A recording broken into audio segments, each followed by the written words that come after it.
Welcome to Andrea Lake 101, the making of a billionaire, you guys. We have sticker wars and we have a special Fireside Friday with our Chief Operations Officer, Mr. Brian Berling. Hey, Brian. Hey, Andrea. Hey, everybody. Thanks for tuning in. Good to be back. I'm so excited to have you. Can you confirm that I do not know the questions that you are going to ask? You do not know the questions that I am going to ask. Very good. And as is normal for a Fireside Friday, it's going to be more of a back and forth conversation because Brian Berling, of course, is on the journey with us at Sticker Junkie as our fearless leader, our head of operations, our chief of operations. And Brian also is a very personable guy, which quite frankly is not a necessary trait or a super normal trait for a chief operations officer. So he has a lot of the team building stuff on his side as well. Without further ado, Brian, take it away. Well, thinking back to the last time that I was on, it's been a few months. What do you think has been the most significant change that we've seen in the company? Oh, team cohesion, I think. I think we are a well-oiled machine. I think that the team has gelled together in a super fantastical way. And on top of that, our sales have basically doubled since then. So that's been super fun. It takes away a lot of the stress and the pressure when the dollars are flowing. It is awesome to kind of see, right, where when the sales finally start coming in, you're right, we plant these seeds, we wait a little while, it takes a little bit to grow, right, and that requires patience. So for any entrepreneurs out there, you might be feeling down.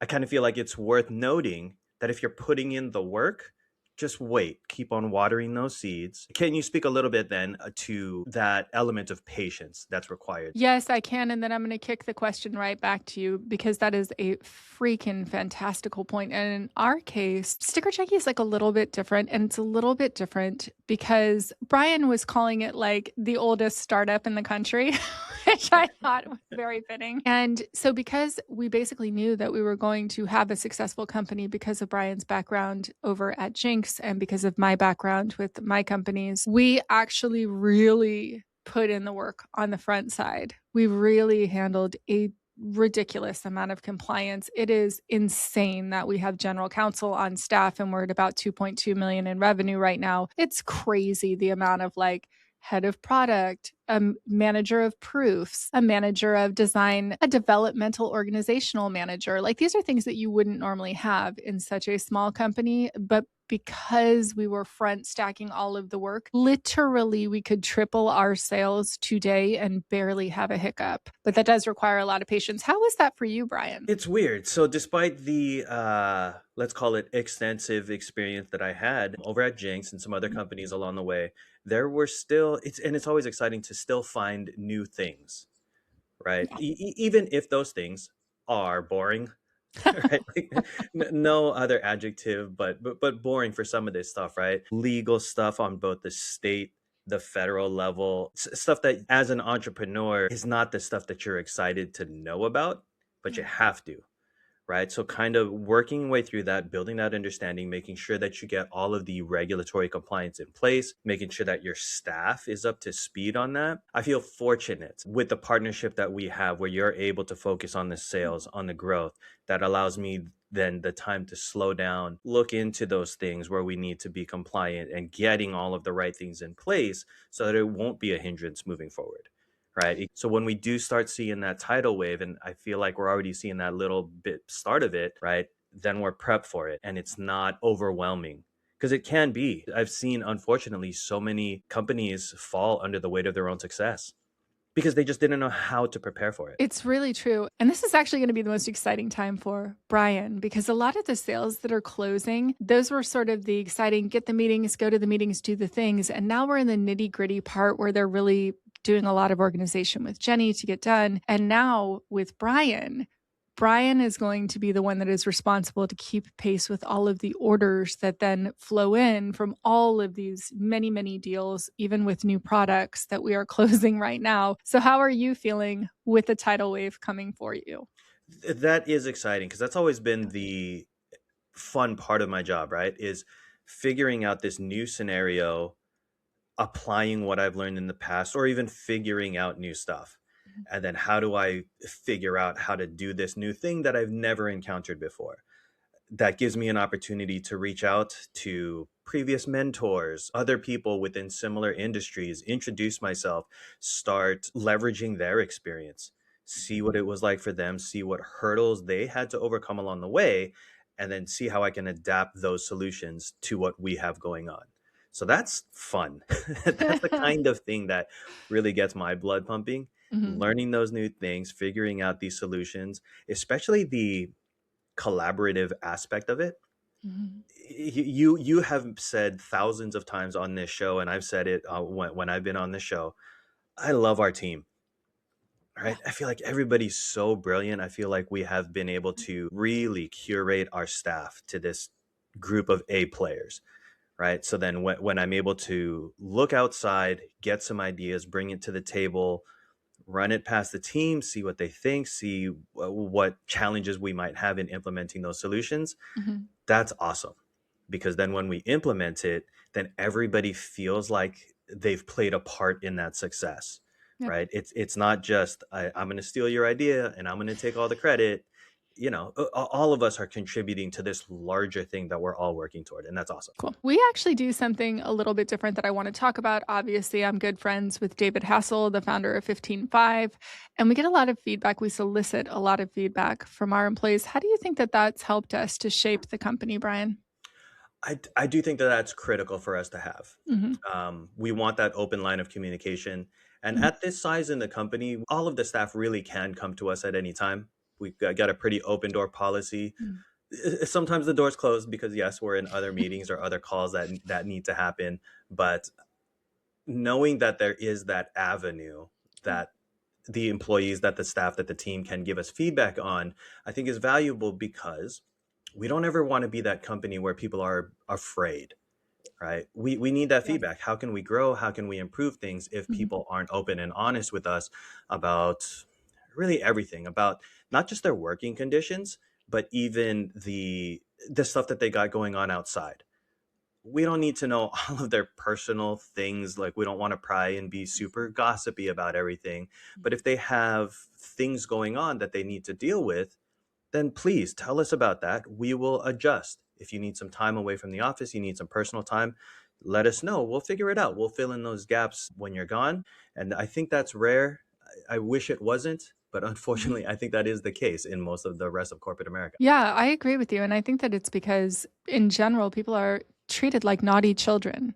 The whole reason when I came back into this company that I was like, "There's no way that I'm ever selling this company. I'm never letting it land into the hands of private equity, and even if I were to usher a private sale, there would be no way to control that person that did not then sell it to private equity, so I just simply will not do that." Because the pervasive thing that I was picking up as I came in is that people are treated like it is their fault if they are sick. They are going to get in trouble if they are sick, or if there's kids sick, or if they're just having a bad day and need to take some time for themselves. It's like, it's very punitive. Like, if somebody makes a mistake, everybody makes mistakes. I make mistakes. Brian never makes mistakes, right, Brian?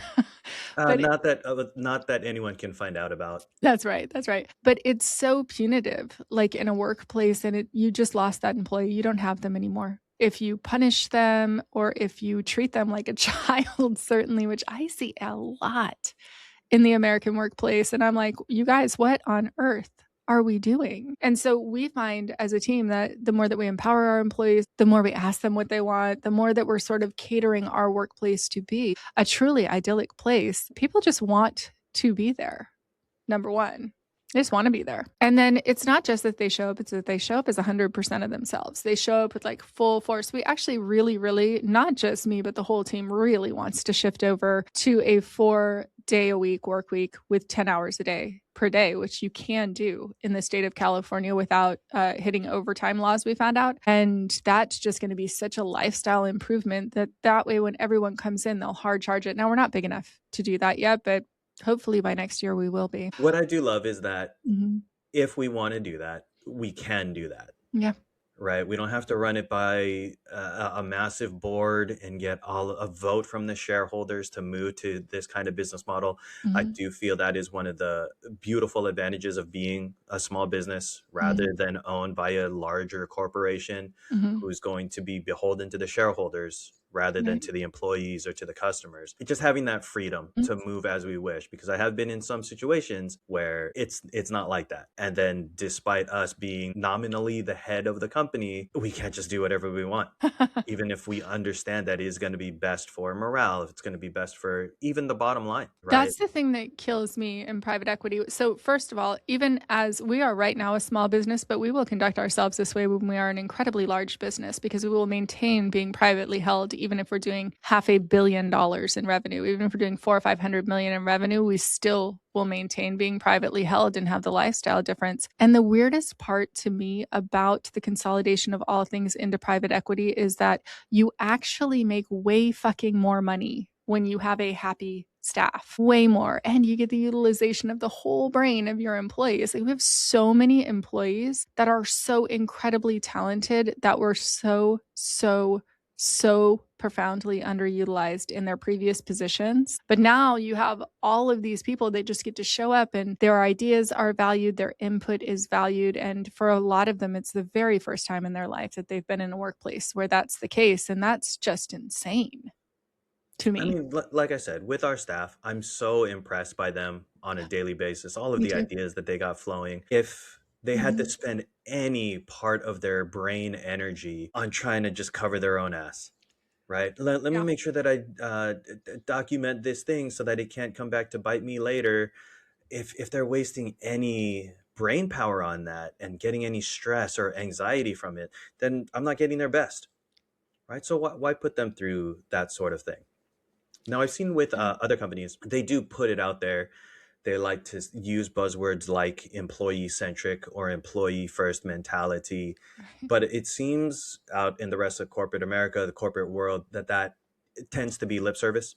Mhm. We see it in a lot of core values, but it's not really practiced out there.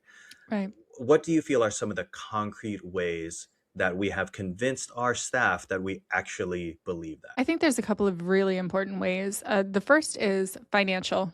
So that when we can afford raises, we give raises. That we teach people about the finances of the company. And that now we're really starting to say, like, hey, look, we're at 2.2 million right now in revenue. We are at 3.8 million in revenue. That is your next series of raises. Now, that might be 8 months from now, that might be 2 months from now. It depends on how these new initiatives go, but this is where we're going, and this is how it benefits you when you get there. And in addition to that, the other really, really important way is that every single person is at some point going to make some mistake with something. Every single person in a company is at some point going to do something that is not done in an ideal way, regardless of whether that's actually a mistake or like, ooh, maybe that shouldn't have been worded that way, or this should have passed by my desk before this went to a client, whatever it is. And it's how that's handled. And so, very frequently, there'll be a situation where somebody's like super over apologizing to me if something happened. Like, I was on a call recently and something wasn't tested properly before the call. So it was failing when the client themselves was going into this new tech integration that we had done. And brilliantly, the person on our staff that was on the call, she just pulled herself off video so she wouldn't be stressed out and she fixed it really quick in real time, which, by the way, was more impressive to the client than if it hadn't happened in the first place. Then after the meeting, she way over apologized to me. And I was like, stop it right now. This was our first call of this type where we were showing a live tech reveal to a client. And we are going to have 1,000 calls like that. And now we have another item on our checklist. And I say this all the time to anyone when something goes wrong under my direct staff that I'm working with. We are figuring this out. We don't have a process in place for that. So if a mistake was made, generally speaking, there's something missing in our procedures or our processes. And now that is a checklist item that's never going to happen again. And I'm looking at our 100th call, our 1,000th call that we're going to do with clients. So how would we have known even that there's no mistake to be had? However, in a corporate setting, very often someone's boss would just rail into them. How wouldn't you have tested this in advance? And then you've lost that employee. You've lost them. They're going to be afraid to step a toe wrongly out of line. And that it's so destructive. Yeah, Right. you I do say. love the phrase never attribute to malice or negligence what you can attribute to ignorance. Right. I wouldn't have known to check for it because we've never done this before. Exactly. Now that we've done it, Hmm. that mistake's never going to happen again. Yeah. Right. Yeah. Hmm. So, but as you say, There's so much that can be unexpected. You can try to look into your crystal ball as much as you can, but you can't foresee everything that's going to happen. Mhm. You can't foresee certain economic things, economic impacts of the rest of the world. Oh my God. All of a sudden, you might be going to war when you weren't expecting to. And then that affects the amount of money coming in, the amount of sales that you might have. How can one Wild. at least best position to be ready for that sort of thing? Well, so when I came back into this company, I always knew that the way that I was going to rebuild this company was by telling a story. That's why I started so early telling the story of the rebuild and how we're growing and how we're 5Xing our sales for 5 years in a row. That's hard. That is a compelling story to watch. This year, we're going from 1.8 million in revenue last year to 10 million in revenue this year in a single calendar year. That is insane. A lot of people will tell you that is not possible, except for it is possible. That makes it a story worth watching. And so as the story unfolds, I'm just telling the story and it is compelling. I've been a CEO for 34 years. I have, in my whole entire life, never had a Black Friday that didn't have a 40 or 50% lift in revenue. Never, ever, ever, ever, ever. We have twice as many clients in 2025 as we had in 2024. And we had zero extra dollars made on Black Friday, none, because the economy began to retract so badly. And then the ice raids started to happen, and then Venezuela, and now Iran, and who knows what's next. So, when the economy is hitting this economic uncertainty while it is retracting and moving into stagflation, which is a not great situation, the way that I'm dealing with it is by telling the story of it as it happens and the story of who we are and why it might be a way better idea to purchase from a company that is privately held, privately owned, not owned by private equity. We have a couple competitors, Sticker Giant and Sticker App, that are owned by private equity. I'm not saying that there's not fantastic people working at those companies. I am certain that there are. However, if you have a choice to buy a basically identical product from a group of people who directly benefit from that or from a multi-billion-dollar corporation, might as well spend your dollars locally. And then on top of that, of course, we have Stickergate. So might as well spend your dollars with a company that aligns with your values. And for a lot of people, that's going to be Sticker Mule because they really want to support a company that's promoting the use of the R word. I'm like, cool, cool, amazing. That sounds great. But for if you would like to come with an LGBTQ plus friendly company, huge allies, people who just are impeccable with everything that we do, then come with us. In comparing ourselves to some of Mhm. those companies that Yes. are, let's say, owned by private equity, Yeah. they have access to these massive stores of capital. It's an uphill battle for us. What's interesting is before the consolidation of every industry into these mega monolithic companies that control everything and offer every single different thing, you used to have thousands and thousands and thousands of small businesses across the country where that was their lane. And they could do, two, three, four, 10, $20 million worth of embroidery or even 100, but they weren't trying to get every single part of every single industry. And as a result, everyone in America won. And now, when we see the consolidation of 16% of the population owning 84% of everything, all of the business, all of the dollars, all of the wealth, it is destroying the economics of this country for that to be happening in wide scale, which is another great reason to buy from a privately held company. I kind of want to get back to team building. Brian, why don't you talk about the Sticker Junkie Olympics and just like the different things that we do as a team? Naturally, a lot of our staff can get competitive, right? They like to be good at what they're doing. Yeah. Even if it's not necessarily related to the job, I remember just as part of when we receive new materials, all of our vinyl, they come on these rolls. And then on the ends of those rolls are these like plastic caps that cap off the tube. And they would take those caps and then fling them toward the recycle bin, right? Kind of like a discus frisbee golf kind of thing. And then somehow that became competitive. To the And so surprise of no one. like not even that in itself, but just other little things like that that were either part of the job or peripheral to it.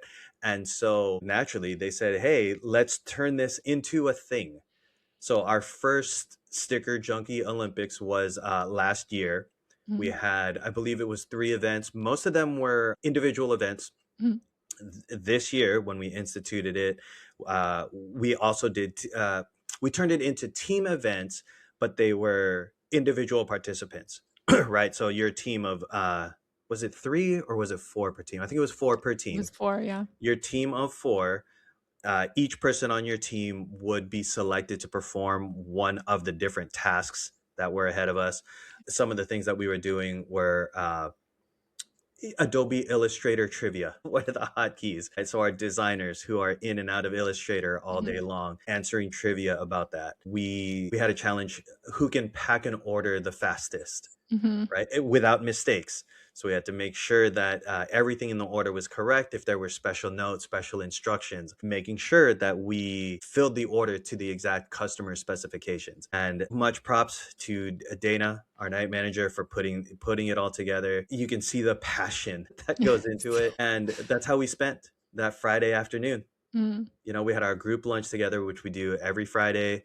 And then we hopped right into the Olympics as our way of kind of feeding into that friendly rivalry. Everybody was supportive of each other. Yeah. There was, let's call it light trash talking, A little bit, light yep. team building trash talking.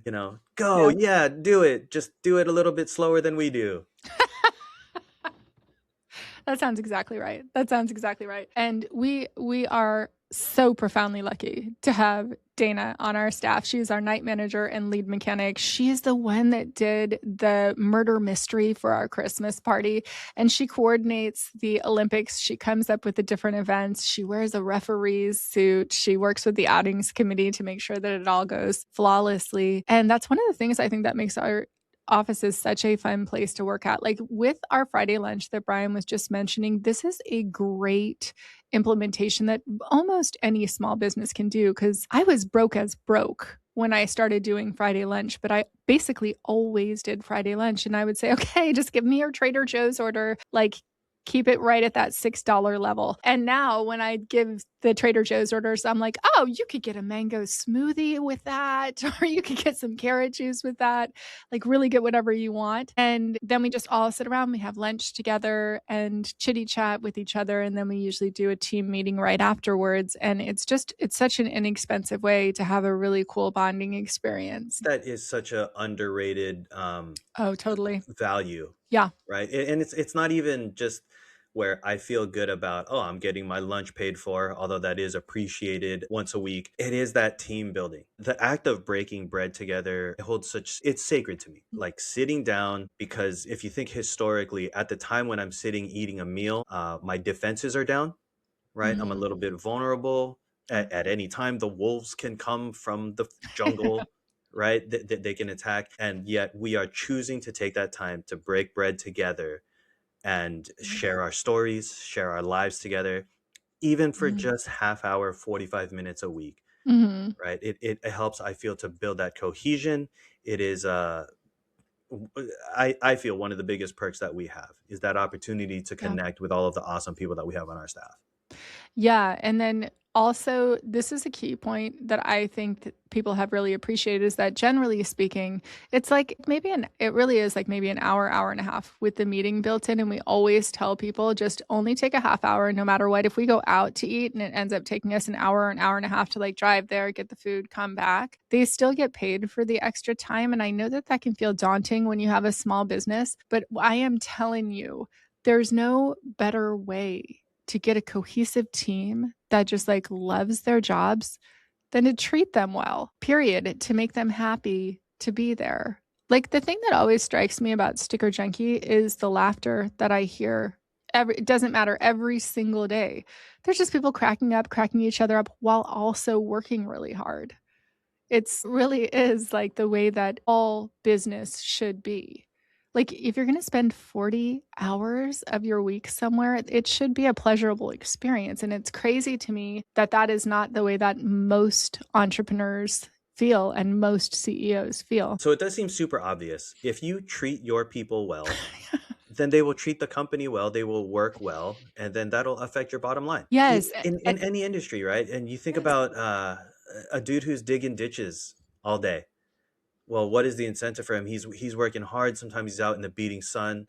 We just got a heat advisory for San Diego in the middle of March, and yet if he is connected to the guy who's right there in the ditch digging with him, right? They're toiling together. They're working together toward whatever purpose they've set for themselves.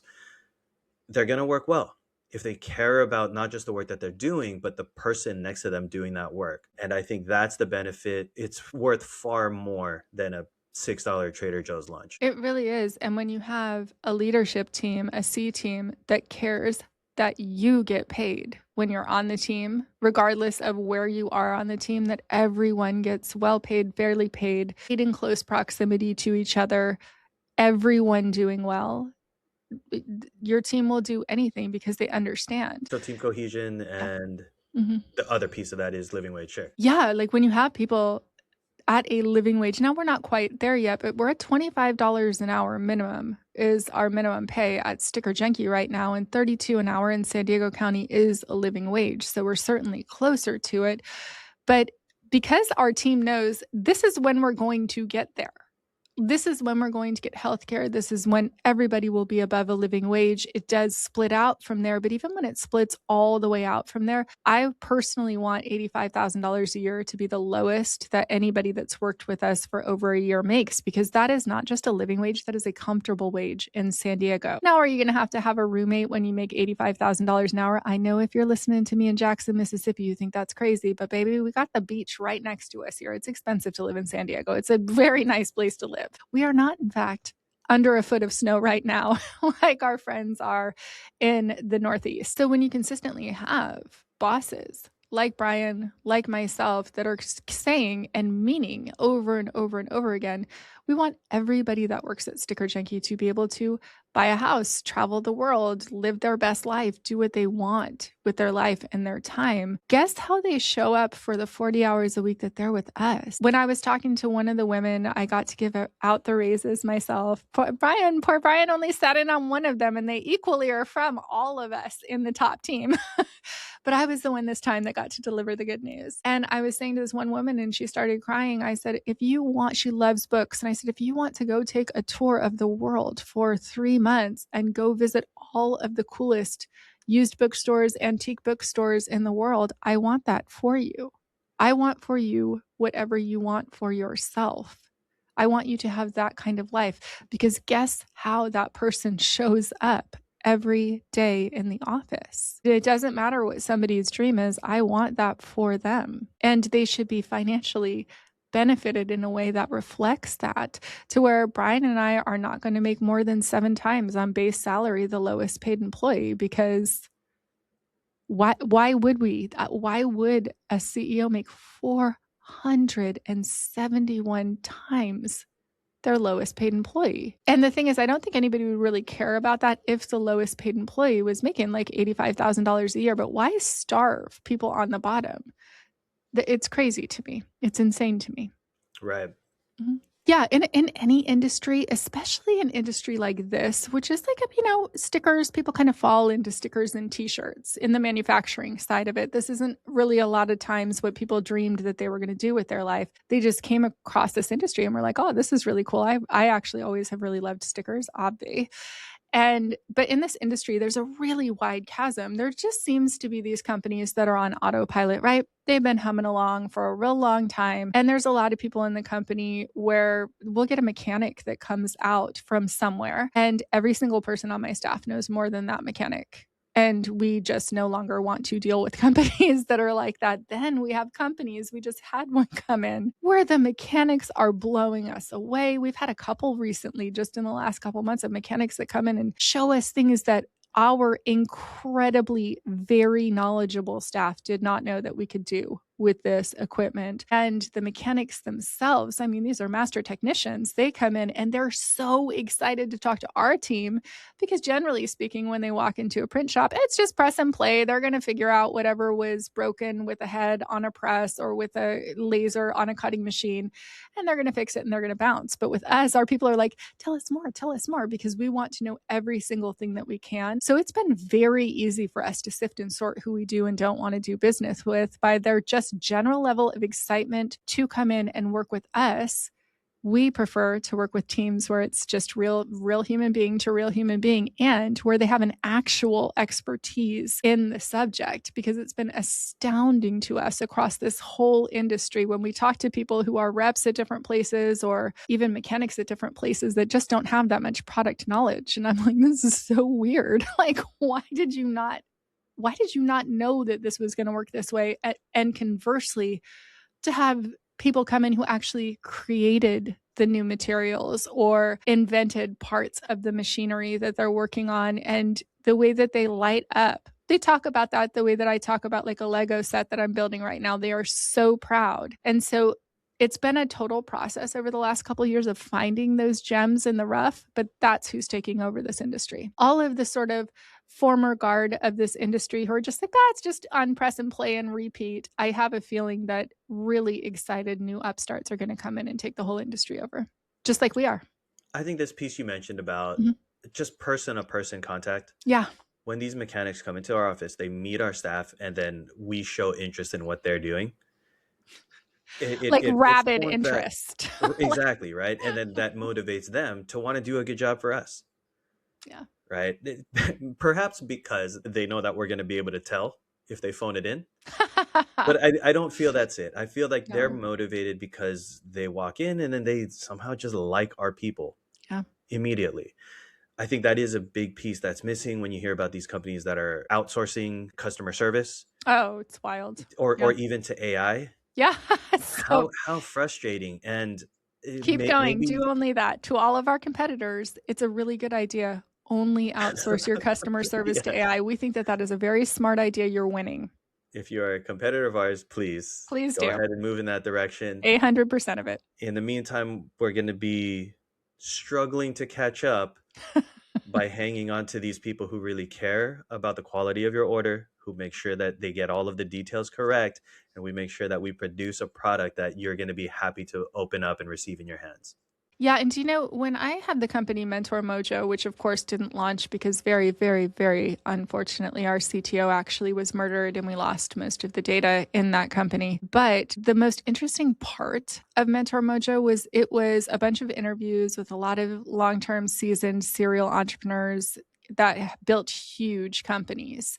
And the thing that I realized, especially when I was interviewing Damon John for Mentor Mojo, because he was like, I have an hour and 20 minutes, and he was doing it as a favor to my business partner in that company that Damon even showed up for the interview. He ended up talking to me for 3.5 hours, and he did not have 3.5 hours to talk. And it was because I have sold hundreds and hundreds of millions of dollars worth of t-shirts, and he did not know that when he came into the interview. So I was asking him these granular questions and making it super interesting, and asking him how you handle sales, and how did you do this, and how did you build FUBU, and how did you get the idea for these roll down doors, and how did that work, and what was the metrics behind it.